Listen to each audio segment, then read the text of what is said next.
Hello everyone. It's James again. And before I start today's video, I just want to quickly say, all work in this video contains 100% original content of and by myself James Smith, otherwise known as Bgood 4000, and was uniquely created with NAWMAL software, by myself James Smith. As I purchased commercial rights from NAWMAL to produce my unique and original video with this software. Commentary is uniquely my own thoughts, feelings, and expressions. Now that I have that out of the way, I do hope your day is going way better than fantastic. And your journey to self-betterment goes way better than fantastic as well. Today I want to talk about something very important. And it's extremely important for those that find themselves alone for a good portion of their lives. Or if you grew up in a toxic home. Quite possibly you had a parent or parents that were narcissists. And maybe your siblings were narcissists as well. But you made it out. Let's say you made it out and away from these people. And you've made a few friends. But something seems to be off. Even if you've known them for years. You can never really recall them saying anything nice about you. And actually to the contrary. It seems they like to pick apart whatever it is you are doing or planning to do. And yes, you should be very careful who you tell your future plans and dreams to. If you tell anyone at all. But here's a big problem.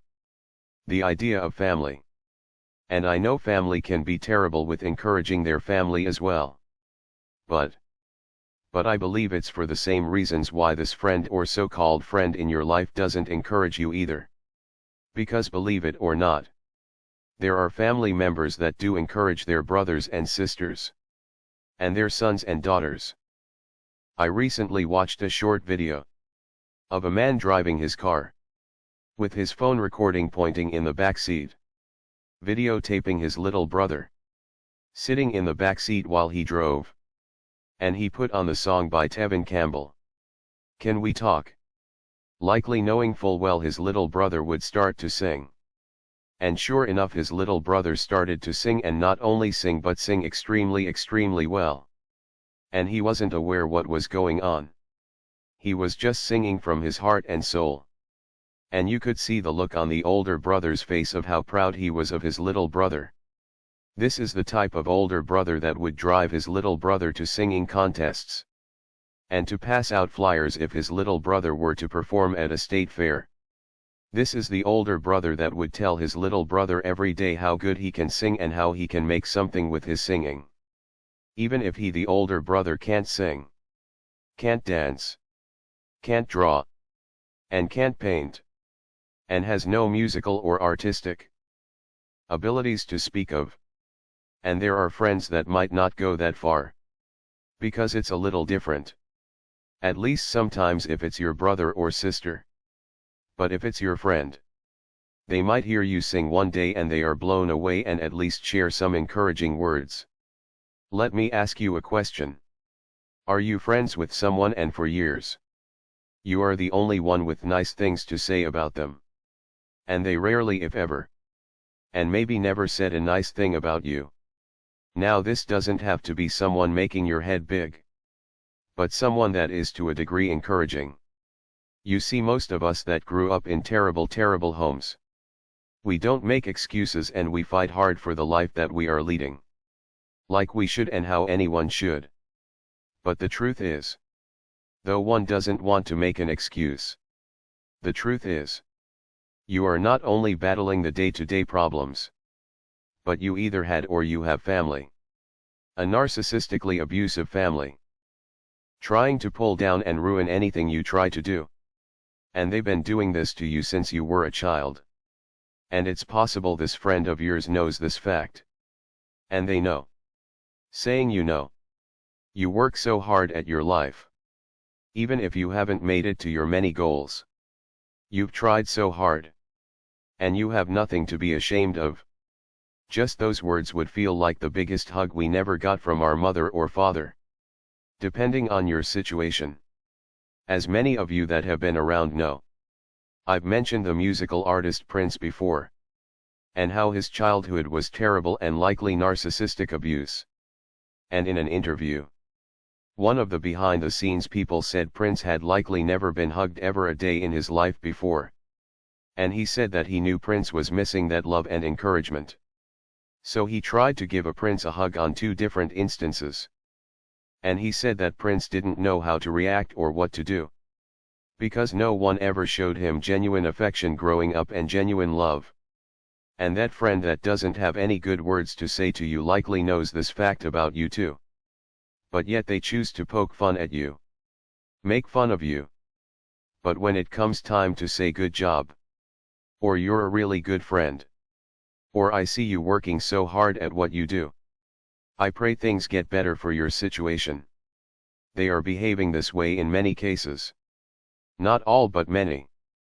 Because they are comfortable with you having the problems that you have. And I've talked about this in other videos before. And other content creators have talked about this subject before as well. And that is even if this friend appears to have more than you can ever dream of having. There is an element of envy still they feel for you. Because I've met so many scapegoats that had great personalities. They were funny, friendly, kind, talented. Most of the scapegoats I've met in my life have that quality about them. Even if they were just a seemingly average person that blends right into society.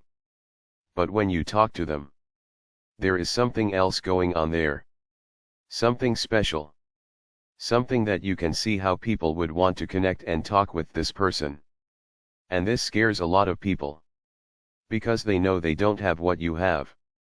But as long as you are scraping along, you are no longer what they deem as a threat to them. And it's weird because when you think about it like that, it seems strange, doesn't it? Threat.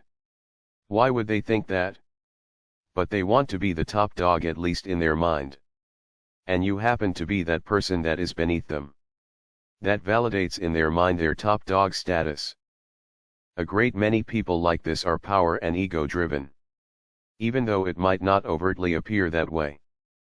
But they know if they pour a little fuel into your metaphoric tank to do better. They know you might just do that. You might just do better.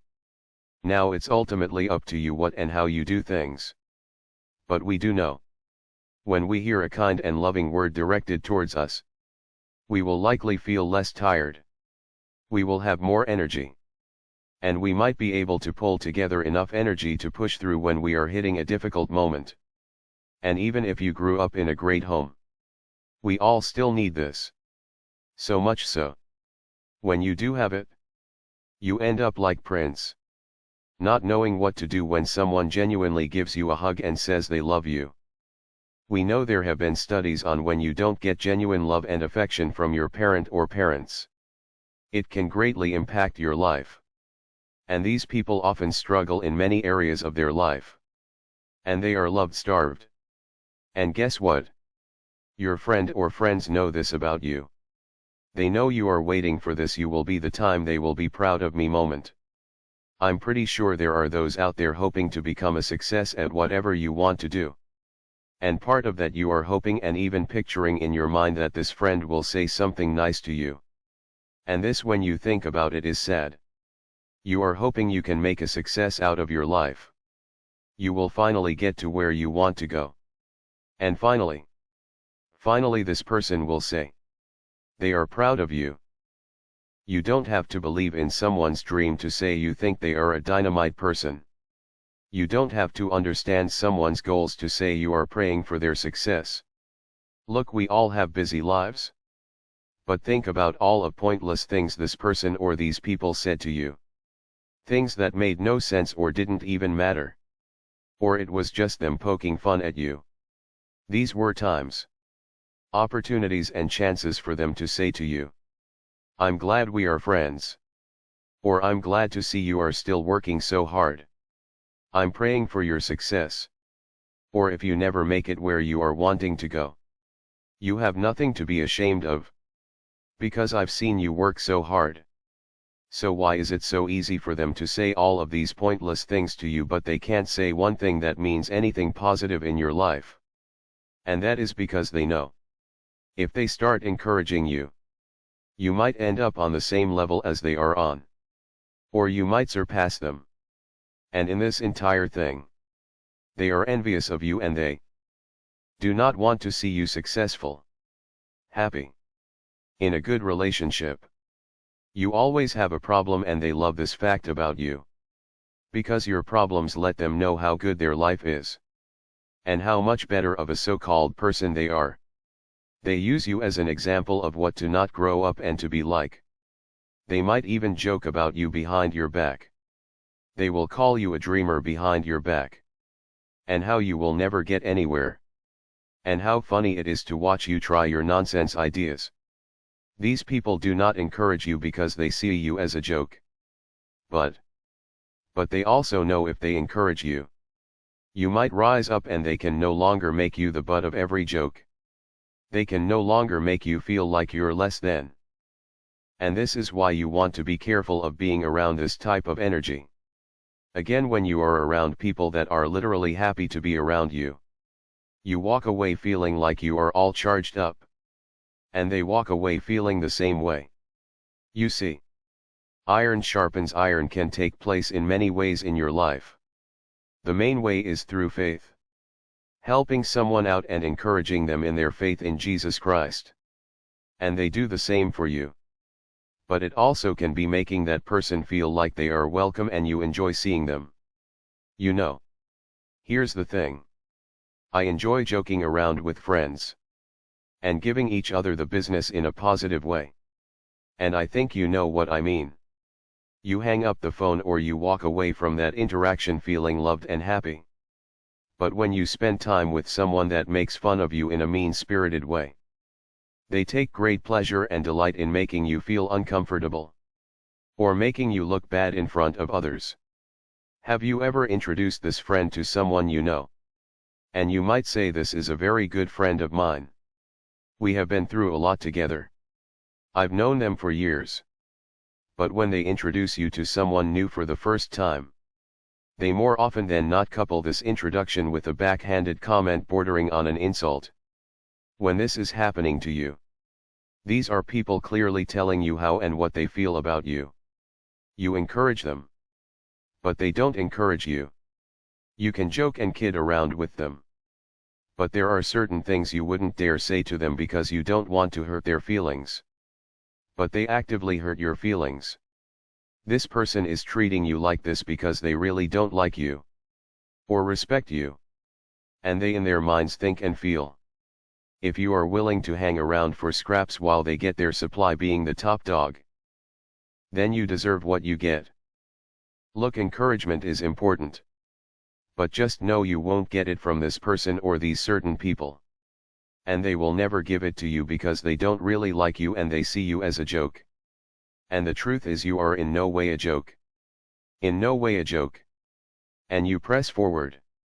And you do your best. God made you a creator of things and wonderful ideas because we are created in God's image. And God is the supreme creator. And I pray all of the good things you try to do, God is with you every step of the way. But please know these people aren't encouraging you because they don't like you. And when you figure that out, you will start to encourage yourself. And you will see the encouragement from strangers. As you all have been the most encouraging of me. Just a simple cartoon man.